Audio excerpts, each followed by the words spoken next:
Hello बच्चों, let's read the question. So the question over here says write the missing correlated terms. ठीक है, यहाँ पे correlated terms हमें मेंशन करने हैं. तो देखो यहाँ पे कैसे दे रखा है. ये बोल रहे हैं कि न्यूट्रोफिल्स का कोरिलेटेड टर्म क्या है और लिम्फोसाइट्स का कोरिलेटेड टर्म क्या है. तो बच्चों यहाँ पे की कंसेप्ट क्या होगा. अच्छा, अगर आप देखो न्यूट्रोफिल्स और लिम्फोसाइट दोनों ही क्या है, दोनों ही टाइप ऑफ क्या है, WBC. पर ये अलग अलग टाइप के WBC है.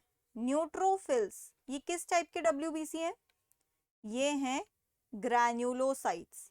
तो न्यूट्रोफिल इज टू ग्रैन्युलोसाइट्स. और अगर मैं बात करूं लिम्फोसाइट्स की,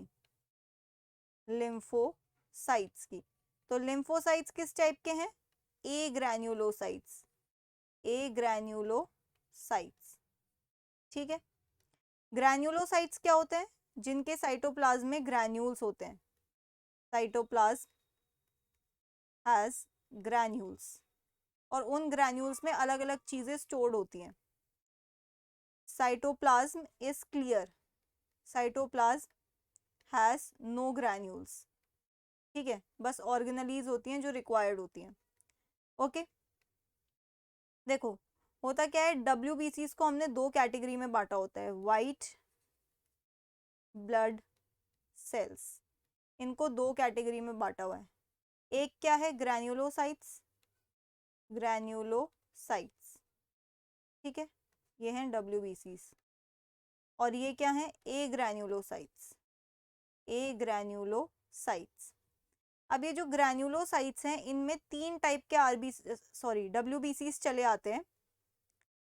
एक है न्यूट्रोफिल, जो सबसे ज्यादा पाए जाने वाला WBC है.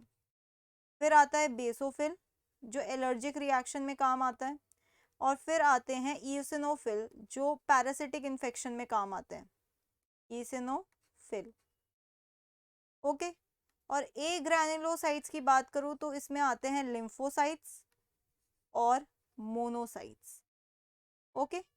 तो आपको समझ आ गया होगा कि न्यूट्रोफिल क्या है, ग्रैन्युलोसाइट, और लिम्फोसाइट क्या है, ए ग्रैन्युलोसाइट. So that's it for the question. I hope you understood it well. Best of luck.